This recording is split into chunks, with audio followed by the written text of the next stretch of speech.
She may be the face that we can't forget. Isa siya sa pinakamagagaling na character actress sa Pilipinas. Isa din siya sa nakikita natin araw-araw na nagpapasaya sa umaga natin. Sino nga ba si Luella de Cordova? Samahan nyo kaming alamin yan dito sa Spotlight.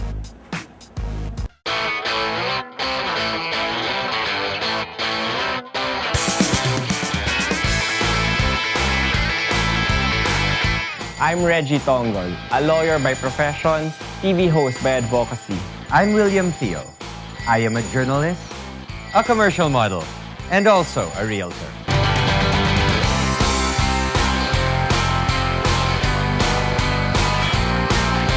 Join me and meet the mighty shakers and movers of society. And be inspired by their amazing journey through life here on Spotlight.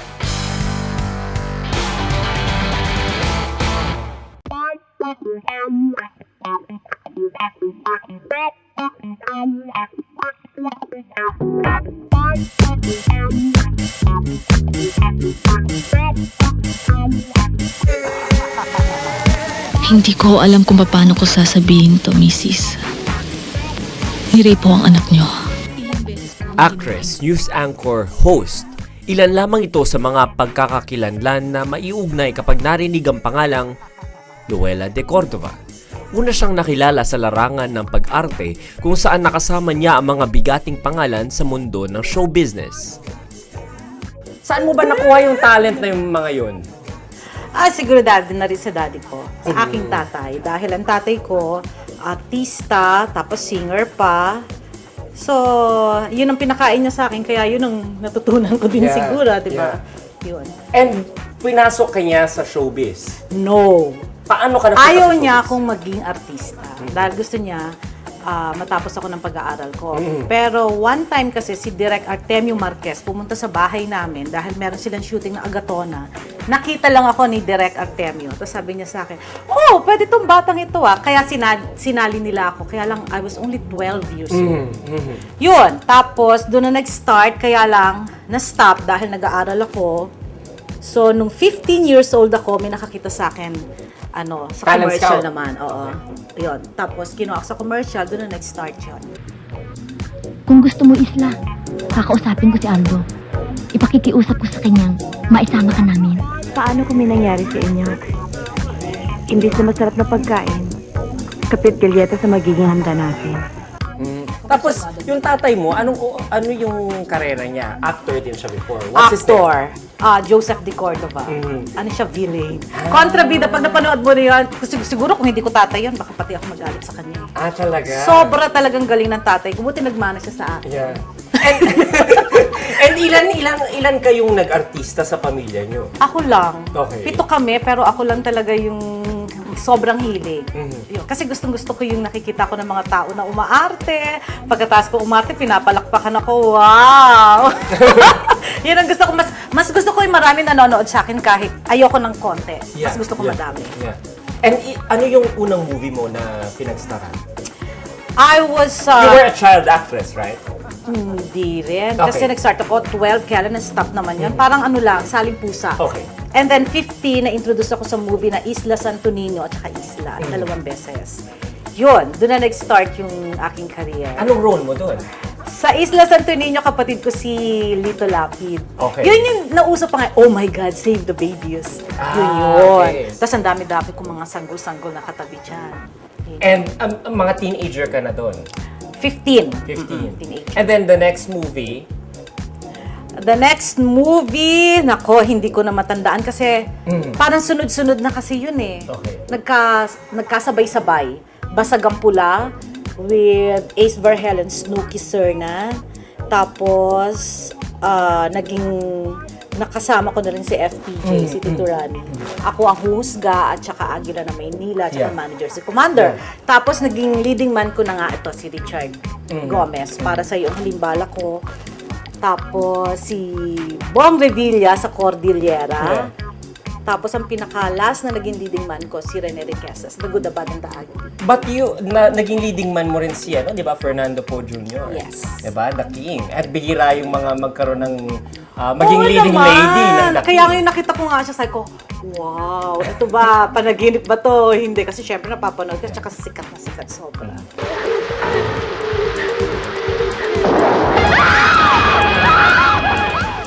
Pwede ba kita makausap ng sarilinan? Oo, doktora. Nag-aalala ako tuloy baka may sakit siya. Bagamat naging successful ang kanyang karir sa larangan ng pag-arte, sinubukan naman ni Luella na pasukin din ang pagbabalita sa aming pagbabalik. Diyos lang makakagawa nun, Mrs. At Diyos din ang bumabawi ng buhay. Can you say, Ate Ella, sa takbo ng karir mo no, bilang actress and news anchor, na ikaw ay naging successful? Meron pa kasi akong gustong mangyari pa sa buhay ko. Which is?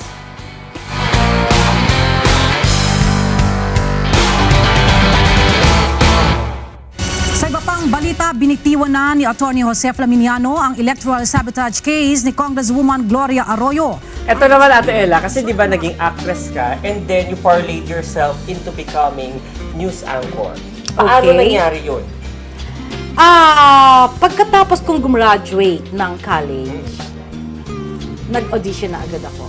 Saan? Channel 4. Tapos, maswerte nga yung mga nag-audition ngayon kasi nandun sila mismo sa studio, di ba? Yeah, yeah. Ako hindi, sa isang sulok lang, tapos isang ilaw na gano'n.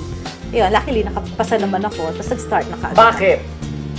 Eh, actress ka na nun eh. Bakit biglang naisip mo mag-news anchor? Naging dream mo ba ito? Oo, gusto ko talaga maging newscaster. Kaya nga, ang course na kinuha ko, mass communication. So, yun na yung... Kasi, ang una talagang gusto ko maging dentist. Dentistry. Kaso, hindi naman ako po pwede daw mag-absent na mag-absent. Yeah. Sabi ko, mass com, po pwede pa yon. At least, nakaano pa rin ako sa showbiz. Magandang umaga at malayang pagbati sa sambayanang Pilipino. Taong 1990 na magsimula si Ella bilang newsbreaker sa PTV4 hanggang sa mabigyan siya ng slot sa major news kung saan nakasama niya si Flor Perez at Kuya Daniel Razon. Lagi nila ako inaasar kasi syempre ako lang yung ano doon eh. Kunyari doon mahindi pero hindi. Yung, pero kami dalawa kasi ni Kuya Dan. Yeah. Kami yan laging magkausap siguro dahil magkasing age. Yeah. Kasi si Flor matanda na yun eh. Kaya yung ina-etsupera namin ito. Ay, peace, Flor! Iyon. But, ito lingid sa kaalaman ng marami, you also had a romantic relation with Flor Perez, right? He was your first boyfriend. Yes, Oo. hindi, second Ah, boyfriend, second boyfriend, ko naman. okay. Si Flor kasi din ang nagturo sa akin kung paano pag-deliver sa... Okay. Siya yung Yeah. parang naging mentor ko, gano'n. Oo. Dapat ganito ang pag-pronounce niyan, ganito, kailangan ng pagsasalita, gano'n. So, parang na-in love naman ako. Parang, oh naman, siya lang yung nagtuturo sa akin. Eh, siya din na-in love na rin pala siya sa akin. Diba? Eh, syempre mga bagats pa ako doon. Ayun lang. Tapos, meron siyang pinabasa sa akin. Nakuha ko lahat na perfect. Siguro sa sobrang katuwaan niya, nahalikan niya ako. Sabi niya, ang galing-galing mo. Ako naman, syempre, first kiss, parang, kami na ba?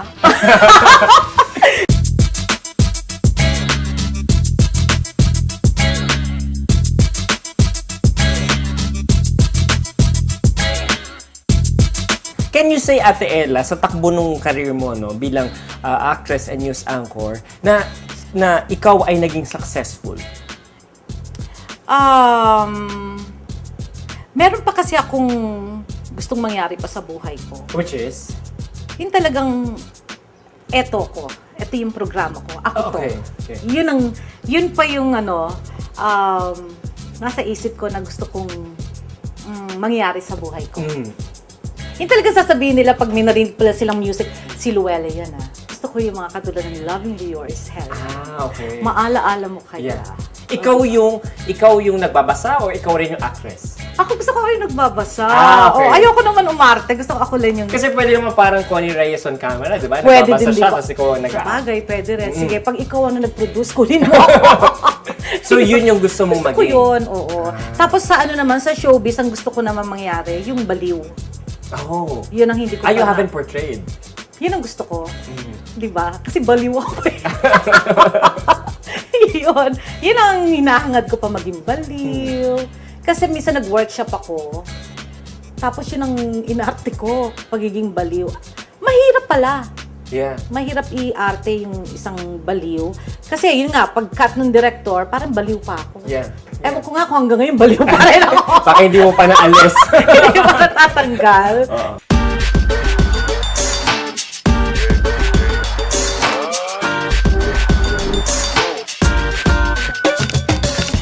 Sa kasalukuyan, ang pagiging host sa isang morning program ng UNTV ang pinagkakaabalahan ni Ella. Sa Rise and Shine, kasi parang nandun na lahat. Okay. Nag-i-inform kami, tapos nag-educate Yeah. kami ng mga tao, tapos nagpapasaya din kami ng mga tao. Kasi meron nga kami Mom's Requested Song. Yeah. Pag walang guest, o di tayo na lang ang kumanta. Di ba di kami pa rin yun ni Jerry? Yeah. Pagkatapos, may mga sa segment naman na Say Mom, yun, very serious yun dahil namin pinag-uusapan kami na kung ano-ano mga topic. Tapos, meron din kaming cooking portion. O, di ba? Parang nakakatulong kami sa mga mommies kung paano ang tamang pagluluto at saka kung saan ka makakamura at magiging masustansya yung iluluto sa mga anak mo. Meron din kaming diskarte. Yeah. Kung nagtitipid ka, ayan, kay Dr. Cecil Katapang 100 pesos, sa isang araw lang, kaya mong gamitin mo. Wow. Di ba? Napakadami. Totoo. Tapos pag Friday naman, meron kami mga fitness. O kailangan din yun ng mga mommies. Hindi lang mga mommies, mga daddies, kailangan din yun para maging physically fit sila. At Sa lahat yun, nakaka-enjoy siksik na panoorin lahat. yun. Wow, nanonood Oo, ka. nanonood ako Wow, lagi. thank you. Nanonood Suki din ako ako ng dun. GMK. Siyempre.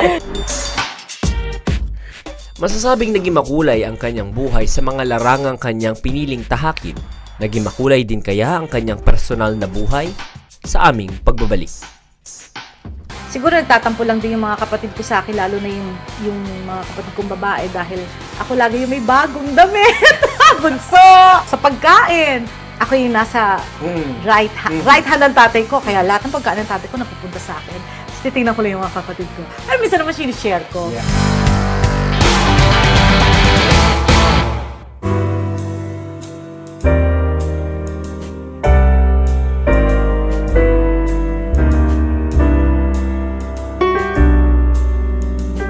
Hindi man naging magandang istorya ng buhay may asawa ni Luella, naging daan naman din ito upang lalo siyang maging matatag para sa kanyang mga anak at para na rin sa kanyang sarili. Stricto ka ba? Oo, stricto ako. Pero parang mga kapatid din ako ng mga anak ko. Pero pag nagalit ako, isang tingin lang. Kailangan makuha na kaagad nila kung ano yung Yeah. gusto kong sabihin. Ang gusto ko lang Nahihirapan masabi, ka ba? Maging single mom? Hindi naman. Kasi, inisip ko, kahit single mom ako, kaya ko. Okay. At hindi matatapos ang mundo ko sa pagiging single mom. Mm. Mas lalo pa ako mag-strive Yeah. para sa mga anak ko. At saka natutuwa ako dahil ang anak ko ngayon si Abby, college na. Wow. O, 'di ba? Single. Malapit-lapit na.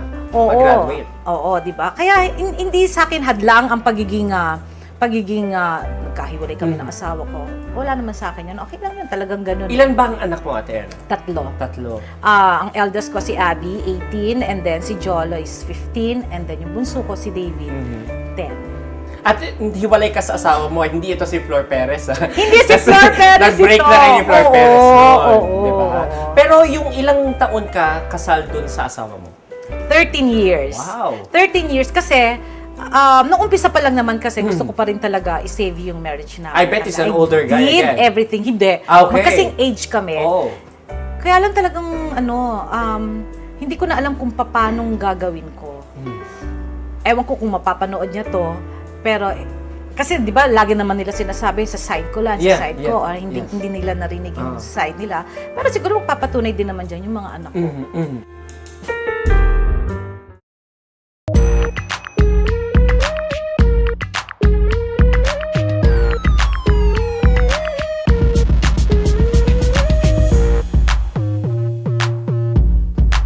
And Ate Ella, 3 anak mo, no? Tapos ngayon lumalaki sila. Nagkakaroon ba ng pagkakataon na parang sumusuway din sila sa'yo? Yun lang yung may pagmamalaki ko. Dahil kahit nagkahiwalay kami ng asawa ko, napakabait ng mga bata, ng mga anak ko. Marespeto sila, lalo na sa mga nakakatanda. Tsaka, Matatalino yung mga anak ko kasi eh. Yeah. Pagka ako na yung nagsalita sa kanila ng ganito dapat anak, ganyan-ganyan, nakikinig sila sa akin, tapos gagawin nila. Yeah. Yun lang ang reward sa akin, yung mga anak ko. At Ate Ella ngayon, 'di ba, parang close na close ka sa mga kapatid mo. Pero has this been na ever since ba close kayo mula nung pagkabata? Oo. O meron ba kayong mga sibling rivalry rin? Kasi ilang kayong babae? Marami-rami rin kayong 4 kami babae, Oo. 3 lalaki. Pero napaka-mild lang naman kasi yung mga namin. Dahil syempre nga paborito ako ng tatay ko. Okay. E di syempre isang kapatid ko parang, mas magaling ka dyan, sige na. Pag pinagsayaw ako ng tatay ko, ikaw din, magsayaw ka, angatan mo si Luella. Mga ganun lang naman yung mga Okay. namin, mga yung pagtatampo, ganon. Tapos, siguro nagtatampo lang din yung mga kapatid ko sa akin, lalo na yung mga kapatid kong babae, dahil ako lagi yung may bagong damit. Bunso! Ganon. Tapos, sa pagkain, ako yung nasa right hand ng tatay ko. Kaya lahat ng pagkain ng tatay ko napupunta sa akin. Tapos titingnan ko lang yung mga kapatid ko. Pero minsan naman sinishare ko. Yeah. Kaya siguro ako tumaba eh.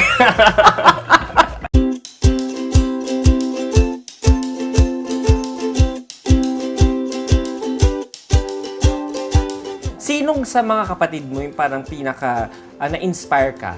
Na parang, kung kaya niya, kaya ko rin. Parang gano'n. Yung kapatid ko na kapitbahay ko ngayon. Okay. Oo, parang, kasi iniisip ko kasi, gusto ko maging katulad niya na napaka-tibay, napaka-strong niya. Kasi ang alam kasi nila, dahil nga alam nila iyakin ako, parang mahina ako. So, parang gusto kong patunayan sa sarili ko na kaya ko din, kaya kong gawin kung ano yung pwede ko panlampasan. So, nagawa ko naman. Kaya nga meron akong theme song para sa sarili ko. Ano yun? I will survive.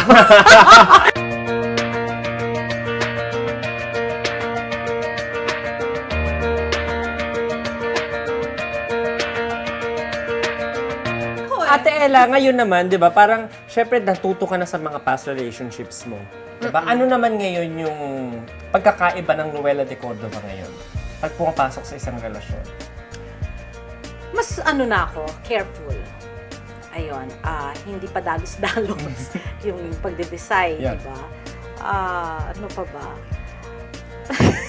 Parang bigla ko nawala doon sa tanong. Mas ina-assert mo na yung karapatan mo kasi dati tumatahimik ka lang, 'di ba? Hinahayaan mo Oo, lang. medyo naging siguro ko, parang mas straight ako pag halimbawa may manliligaw ka sa akin. Hindi na ako pa-tweetums. Parang, kung gusto mo ko, edi, parang buy one, take 3. Oo. Diba? 3 yung anak ko Yeah. diba? Anong plano mo? Anong plano mo sa anak ko? Ang Yeah. plano mo sa akin. Ganun na Yeah. agad yung mga tanong ko. Yeah. Hindi yung, ay, kumain ka na?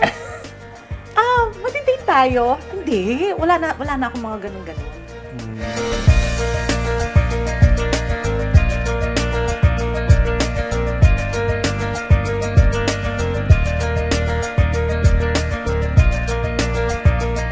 And meron pa ba ikaw na dreams, Ate Ella, no?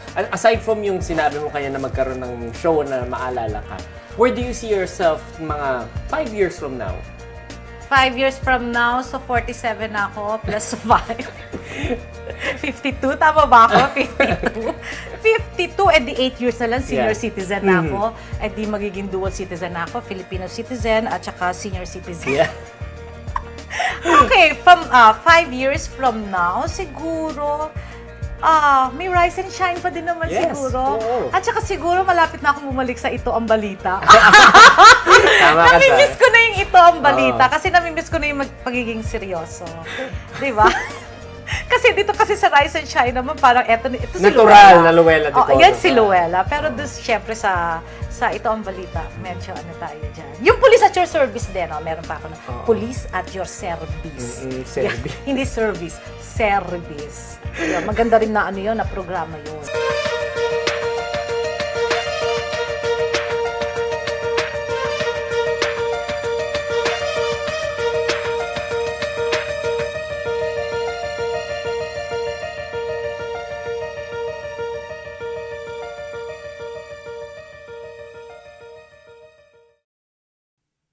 No matter what life brings to her, Meron pa rin siyang ngiti sa kanyang bibig at saya sa kanyang puso. Ito ang isang karakteristik ni Luella de Cordova. Isang nanay, isang personalidad sa telebisyon, at isang magaling na tao.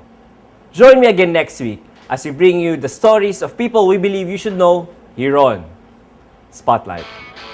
Ano ang favorite color mo? Green. Ano ang favorite mong kainin? Crispy pata! Favorite mo lutuin? Kaldereta! Saan ka pupunta usually kapag malungkot ka? Simbahan. Saan ka pupunta usually kapag masaya ka? Sa mga anak ko, chef, dito sa bahay. Dito muna mauuna. Can you describe to us a perfect situation with your kids? Sa beach. Ano naman yung pinapatugtog mong parating kanta? I will survive. Pag Yeah. natutuwa ako pag naririnig ko pa rin yan. Tsaka yung mga last dance. Pag malungkot, I miss you like crazy. ano ang unang ginagawa mo pagkagising? Eh di syempre, Nag-uunat-unat. thank you Lord! Ano naman ang huli mong ginagawa bago matulog? Mag-pray. Ate Ella, kung meron kang isang job na hindi gagawin sa buong buhay mo, ano yung trabaho niyo? Siguro yung parang Metro Aid. Okay. Hindi ko kaya init eh. What's your greatest peeve? Pag yung mga nakikita ko nakasimangot na tao, Okay. Favorite part of your body? sino yung face? Saan sa bahay mo yung pinaka-paborito mong tumambay? Kwarto. Sino si Luella de Cordova in 3 words? Masayahin, matulungin, mabait. At maganda. 4 na yan.